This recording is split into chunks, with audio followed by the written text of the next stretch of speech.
ஏலே ஐபிபிஎஸ் உனக்கு மனசாட்சியே இல்லையா அப்படின்னு சிட்டிசன் அஜித் மாதிரி நம்ம கத்த வேண்டிய நிலைமையில வந்து இருக்கோம். என்ன அப்படின்னா, என்னடா பேர் ஊரெல்லாம் மாற்றுவீங்களா அப்படின்ற மாதிரி பேர்லாம் கூட மாற்றிட்டாங்க மக்களே. ஆக்சுவலாக வந்து பார்த்தீங்கன்னா இதில் வந்து ஒரு விஷயம் வந்து நம்ம பெருசாக வந்து பார்க்க வேண்டிய விஷயத்த நான் வந்து மட்டும் சொல்லிடுறேன். ஃபர்ஸ்ட் பிஓக்கான எக்ஸாம் வந்து 17, 23, 24 ஆகஸ்ட்ல வந்து நடக்குதுன்னு சொல்லிட்டான் ஐபிபிஎஸ்க்கானது.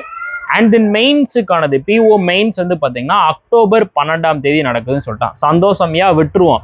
இப்போ அதே அப்படியே நான் வந்து பார்த்தீங்கன்னா SCSN அதாவது கஸ்டமர் சர்வீஸ் அசோசியேட் அப்படின்னு சொல்லி பிரிச்சிருக்கான். அதுதான் கிளர்க்குன்னு மாற்றிருக்கிறாங்க. ஸோ அது வந்து பார்த்தீங்கன்னா நமக்கு ப்ரிலிம்ஸ் அக்டோபர் 4, 5, 11 நடக்குது. அப்போ நான் எப்படி 12 அக்டோபரில் போய் நான் பிஓ மெயின்ஸ் நான் எப்படி எழுதுவேன்? ஓகே, ஸோ ஆக்சுவலாக இது வந்து ஒரு பெரிய விஷயமா நான் வந்து பார்க்குறேன். எல்லாருமே இதை தான் வந்து பேசணும்னு நினைக்கிறேன். என்னன்னா அந்த இடத்துல நான் கிளர்க் எழுத போகிறதா, இந்த இடத்துல பிஓ மெயின்ஸ் எழுத போகிறதா அப்படின்ற ஒரு பெரிய கொஸ்டின் மார்க் நம்ம கிட்ட வரும். நிறைய பேர் எக்ஸ்பெக்ட் பண்ணுறது என்ன அப்படின்னா, இந்த கிளர்க் ஐபிபிஎஸ் கிளர்க் நம்ம எல்லாருமே டார்கெட் வந்து பண்ணுறது வந்து கிராஜுவலாக நம்ம எல்லாருமே அதை தான் வந்து பண்ணுவோம். ஸோ அந்த டைமில் வந்து பார்த்தீங்கன்னா நமக்கு பிஓக்கான மெயின்ஸும் வந்து வருது. இது ஒரு பெரிய விஷயமா இருக்குது. அண்ட் தென் வந்து பார்த்தீங்கன்னா 29th நவம்பரில் வந்து நமக்கு கிளர்க்குக்கான மெயின்ஸ் வந்து வருது. இப்போ அட் த சேம் டைம் வந்து பார்த்தீங்கன்னா இன்னொருத்தவர் இருக்கிறாரு, எஸ்பிஐ வேற நமக்கு வந்து இருக்கிறாங்க. அப்போ அந்த டைம்ல நமக்கு எஸ்பிஐயும் கிராஷ் ஆகுறதுக்கான பாசிபிள் வந்து இருக்கு. அப்புறம் வந்து ஸ்பெஷலைஸ்ட் ஆஃபீஸர் அது வந்து ஊடால வந்து போகுது. 30 அக்டோபர் வந்து கிளர்க்கும் 30 அக்டோபர் ப்ரிலிம்ஸும் 9 நவம்பர்ல வந்து பார்த்தீங்கன்னா உங்களுக்கு வந்து மெயின்ஸும் இருக்குன்னு சொல்லியிருக்கிறாங்க. இதுக்கு அடுத்தது வந்து பார்த்தீங்கன்னா இந்த இடத்துல நம்ம ஒரே ஒரு விஷயத்த மட்டும் ஞாபகம் வச்சுக்கணும். இப்போ அந்த இது முடிஞ்சிருச்சுன்னு வச்சுக்கோங்களேன், அக்டோபர் 12 மெயின்ஸ் வந்து முடியுது. அப்போ அடுத்த மாதம் வந்து பார்த்தீங்கன்னா இந்த கிளர்க் மெயின்ஸ் அப்போ நமக்கு பெரிய விஷயமா வந்து நிற்கிறது என்ன அப்படின்னா இந்த இன்டர்வியூ வந்து நிற்குங்க. ஓகேவா? ஏன்னா நமக்கு ஒரு 20 days ஒரு 30 daysக்கு அப்புறம் ஒரு இன்டர்வியூ வந்து இருக்கும். அப்போ அட் த சேம் டைம் நம்ம ப்ரிலிம்ஸும் ப்ரிப்பேர் பண்ணோம், மெயின்ஸும் ப்ரிப்பேர் பண்ணோம், இன்டர்வியூவும் ப்ரிப்பேர் பண்ணோம். ஆஸ் வெல் அஸ் பிஓக்கும் சரி, ஆஸ் வெல் அஸ் கிளர்க்குக்கும் சரி.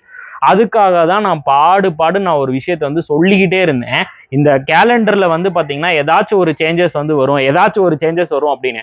ஆனா என்டையரா கேலண்டரையே சேஞ்ச் பண்ணுவீங்க நான் நினைக்கலப்பா அப்படின்ற மாதிரி நடந்துருச்சு.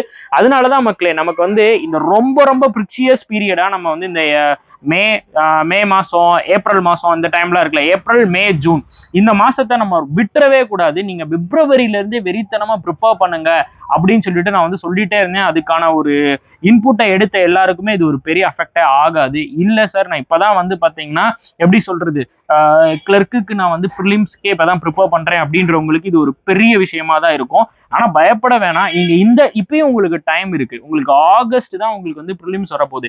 அப்ப இப்ப இருந்தே நீங்க வந்து மெயின்ஸுக்கும் சரி ப்ரிலிம்ஸ்க்கும் சரி மாத்தி ஆவரேஜா எல்லா டாபிக்கும் நீங்க வந்து இம்பார்ட்டன்ஸ் கொடுத்தாகணும். இல்ல சார் நான் மேக்ஸ் மட்டும் தான் படிப்பேன், இல்ல சார் நான் ரீசனிங் மட்டும் தான் படிப்பேன், இல்ல சார் நான் இங்கிலீஷ் மட்டும் படிப்பேன் அப்படின்னு நினைக்காதீங்க. ஈச் அண்ட் எவ்ரி டாபிக்ஸ்க்கு இப்ப இருந்தே நீங்க ப்ரிலிம்ஸ் அண்ட் மெயின்ஸுக்கு வந்து இம்பார்ட்டன்ஸ் கொடுத்துருங்க, தயவு செஞ்சு கொடுங்க. அப்பனாதான் ஓகே அடுத்த நாள் கிளர்க் மெயின்ஸா இருந்தாலும் சரி காலரை தூக்கி விட்டு நீங்க போய் எழுதலாம். புரியுதா? இல்லைன்னா என்ன பண்ணுவீங்க? ஒண்ணுமே பண்ண முடியாது. அதான் அப்படியா இப்படியான்னு குழம்பியே நிறைய பேர் வந்து பாத்தீங்கன்னா ஃபில்டர் ஆகுறதுக்கு பாசிபிள் இருக்கு. அதனால தயவு செஞ்சு முதல்ல பயத்தை வெளியே தூக்கி போட்டுருங்க. ஏன்னா நீங்க பிராக்டிஸ் பண்ணிட்டீங்க, நீங்க நல்லா ப்ரிப்பேர் பண்ணிட்டீங்க, அப்புறம் பயப்படணும். நாளைக்கே மெயின்ஸ்னால நான் ரெடிடா, நான் போய் எழுதுறேன்டா அப்படின்னு சொல்றவன் தான் ரியல் ஆஸ்பிரன்ஸ். புரியுதா? இல்ல சார் நான் வந்து இப்ப எனக்கு வச்சுட்டாங்களே அப்படின்னு பயப்படுறா, அது வேலையே ஆகாதுங்க. அதனால நீங்க அதை பத்தி கவலைப்படாதீங்க. பட் ஒரே ஒரு விஷயத்த மட்டும் நல்லா வச்சுக்கோங்க, ப்ரிலிம்ஸ் தானே, நம்ம பையன் ப்ரிலிம்ஸ் வாடா அப்படின்ற அளவுக்கு நம்ம ப்ராக்டிஸ் பண்ணணும். புரியுதா? ப்ரிலிம்ஸ் நம்ம எப்போ போய் எழுதினாலும் நம்ம ப்ரிலிம்ஸ்ல ஸ்கோர் பண்ணுவோம் அப்படின்ற ஒரு கான்ஃபிடென்ட் உங்களுக்கு வந்து இருக்கணும். அதனால நீங்க கிளர்க் ப்ரிலிம்ஸ் எவ்வளவு தூரம் போட முடியுமோ, எவ்வளவு அவனை அடிக்க முடியுமோ அவ்வளவு தூரம் நீங்க வந்து அடிச்சு டெய்லி பிராக்டிஸ் பண்ணிருங்க. அதுதான் இங்க வந்து மேட்டர், அதை மறந்துடாதீங்க. அண்ட் தென் வந்து பாத்தீங்கன்னா அப்படியே ஆர்ஆர்பி பக்கம் போனோம் அப்படின்னா ஆர்ஆர்பி கிளர்க் வந்து அதாவது ஸ்கேல் 1 ஆஃபீஸர் வந்து பாத்தீங்கன்னா உங்களுக்கு 22, 23 நவம்பர்ல வந்து இருக்குங்க அந்த மெயின்ஸ் டைம், ஐபிபிஎஸ் மெயின்ஸ் டைம்ல கிளர்க். அதுக்கப்புறம் வந்து பாத்தீங்கன்னா உங்களுக்கு மெயின்ஸ் வந்து டிசம்பர் 28 வந்து வருது. அண்ட் தென் வந்து பாத்தீங்கன்னா அசிஸ்டன்ட் எக்ஸாம் வந்து டிசம்பர் மாசம் தான் நடக்குது. 6, 7, 13, 14 வந்து நடக்குது. பிப்ரவரி மாசம் எங்க கொண்டு போயிட்டாங்கன்னு பாருங்க, பிப்ரவரி 2026, 1 பிப்ரவரி 2026 தான் கிளர்க்கோட அதாவது ஆர்ஆர்பி கிளர்க்கோட மெயின்ஸே இருக்குன்னு சொல்லியிருக்கிறாங்க. அப்ப ஆர்ஆர்பி பத்தி பிரச்சனை கிடையாது, ஆர்ஆர்பி கிளர்க் பத்தி உங்களுக்கு கவலையே வேணாம். அதாவது பிப்ரவரி மாசம் நம்ம ரிலாக்ஸ்டா இருப்போம். இப்பதானே சார் சொல்லி வாய முன்னீங்க, இப்ப சப்புன்னு அடிக்கிற மாதிரி சம்பவம் ஆகி போச்சு. பரவாயில்ல. ஏன்னா இவ்வளோ மெயின்ஸ் நீங்க ப்ராக்டிஸ் பண்ணும்போது அந்த மெயின்ஸ் உங்களுக்கு ரொம்ப ரொம்ப ஈஸியா இருக்கும், உங்களுக்கு டைமும் வந்து கிடைக்கும். அப்போ ஐபிபிஎஸோட ரிசல்ட் வந்து பார்த்தீங்கன்னா நமக்கு வந்து அந்த எப்பயும் போல அந்த ஜனவரி மாதம் நம்மளை அழுக வைக்கிற மாதிரி அந்த ஜனவரி மாதங்களில் எப்போனாலும் வரலாம், அந்த ஃபர்ஸ்ட் வீக்கில் கூட வரதுக்கு வாய்ப்பு இருக்கு. பட் இந்த கிளர்க் மட்டும் நமக்கு வந்து ரிசல்ட் வந்து மாறும்னு நினைக்கிறேன். அதே மாதிரி ஆர்ஆர்பியோட ரிசல்ட் மட்டும், மெயின்ஸ் ரிசல்ட் மட்டும் நமக்கு வந்து மாறும். இப்போ இன்னொரு விஷயம் என்ன அப்படின்னா, இவங்க டிசம்பர் மாதம் நமக்கு ஆர்ஆர்பி கிளர்க் வந்து இருக்குன்னு ஆர்ஆர்பி பிஓ வந்து டிசம்பர் 28 வந்து முடியுது. அப்போ நமக்கு ஜனவரி அந்த டைம்ல, அந்த ஜனவரியோட லாஸ்டா இருக்கலாம், அந்த ஜனவரியோட லாஸ்ட் வீக்ல கூட நமக்கு ஆர்ஆர்பி பிஓ இன்டர்வியூ வரலாம். அந்த இன்டர்வியூ நீங்க முடிச்சு வந்த கையோட எங்க வருவீங்க, ஆர்ஆர்பி கிளர்க் மெயின்ஸுக்கு வந்து வருவீங்க.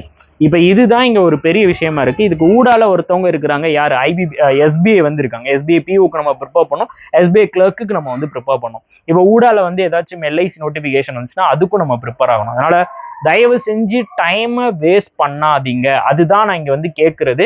நீங்க வந்து இல்ல சார் நான் வந்து எத்தாலஜியா இருப்பேன், நான் வந்து பாத்தீங்கன்னா பார்த்து இப்ப வந்ததுக்கு அப்புறம் படிப்பேன் அப்படின்னு நினைச்ச எல்லாருக்குமே இது ஒரு பெரிய பய உணர்வை கொடுத்துருக்கும். இல்ல சார் நான் அப்ப இருந்து முறையா நான் படிச்சிட்டேன், கிளர்க்கு அதாவது ப்ரிலிம்ஸ் வந்து என் கையில இருக்கு சார் அப்படின்றவனுக்கு பயங்கர ஒரு கான்பிடென்ட்டா இருக்கும். அவ்வளவுதான் இங்க மேட்ரு. யாரு ஒருத்தவங்க அந்த டைமை யூஸ் பண்ணி ப்ரிலிம்ஸ்க்கு ரெடி ஆகலையோ அவங்க தான் பயப்படணும். ஓகே, இன்னொரு விஷயத்த ஞாபகம் வச்சுக்கோங்க, ப்ரிலிம்ஸ்க்கு ரெடி ஆகுறது ரொம்ப ரொம்ப ஈஸி.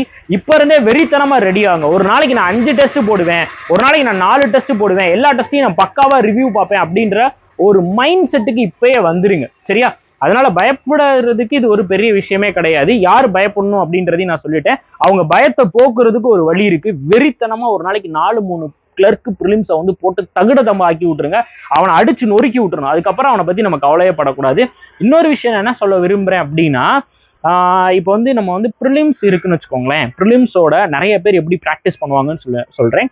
கிளியர் பண்ணவங்களா இதான் என்கிட்ட சொல்லியிருக்காங்க. சார் நான் எப்பயுமே மெயின்ஸ்க்கு வந்து டெஸ்ட் போடுவேன், வீக்லி மெயின்ஸ் 2 டெஸ்ட் இல்லை 3 டெஸ்ட் வந்து போடுவேன். இந்த ப்ரிலிம்ஸ்க்கான டெஸ்ட் வந்து எனக்கு ஹால் டிக்கெட் வந்து 1 வாரத்துக்கு அப்புறம் தான் சார் நான் வந்து அந்த ப்ரிலிம்ஸ்க்கான மாக் டெஸ்ட் வந்து ப்ராக்டிஸ் பண்ணுவேன். அப்பயும் எனக்கு வந்து ஸ்பீட் வந்து அஃபெக்ட் ஆகாது சார்.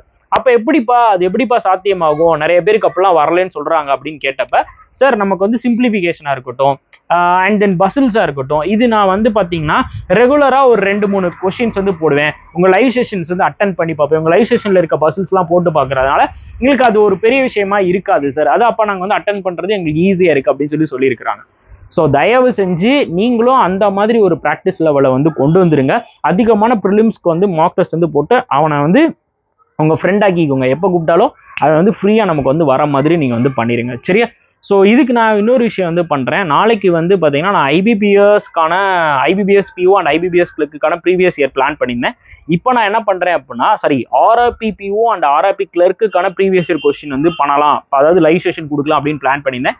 இப்போ அதை அப்படியே இரேஸ் பண்ணி விட்டுட்டு என்டையரா ஐபிபிஎஸ் பிஓ அண்ட் கிளர்க்கு 2022, 2023, 2024 இங்க வந்தக்கூடிய கேட்கப்பட்ட கேள்விகள் எல்லாத்தையுமே நாளைக்கு நம்ம லைவ்ல வந்து டிஸ்கஸ் பண்ணலாம். கம்ப்ளீட் ரீசனிங் 2022, 2023, 2024 இதுக்கானது எல்லாத்தையுமே நம்ம வந்து பார்த்துடலாம். அண்ட் ஒன் மோர் திங் என்ன அப்படின்னா, நீங்க மெயின்ஸுக்கு எனக்கு வந்து ரீசனிங்ல கொஞ்சம் ஸ்ட்ரகிள் ஆகுது, குவான்ஸ்ல ஸ்ட்ரகிள் ஆகுது, இங்கிலீஷ்ல ஸ்ட்ரகிள் ஆகுது அப்படின்னா நம்மளோட எலிட் பாஸை வந்து யூஸ் பண்ணிக்கோங்க. இன்னைக்கு நாங்க ஆஃபரும் வந்து கொடுக்குறோம்.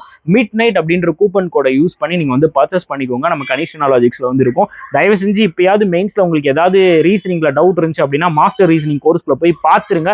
எல்லா டாபிக்கையும் அக்குவேர் ஆணிவேரா நான் எடுத்து வச்சிருக்கேன். அதெல்லாம் உங்களுக்கு ரொம்ப ரொம்ப ஹெல்ப்ஃபுல்லா இருக்கும். நாளைக்கு காலையில 10 மணிக்கு எல்லாரும் லைவுக்கு வாங்க. அதுல நம்ம இன்னும் நிறைய விஷயங்கள் வந்து டிஸ்கஸ் பண்ணலாம். பயப்பட வேணாம், வெற்றி நமதே. அவ்வளவுதான் மக்களே. தேங்க்யூ.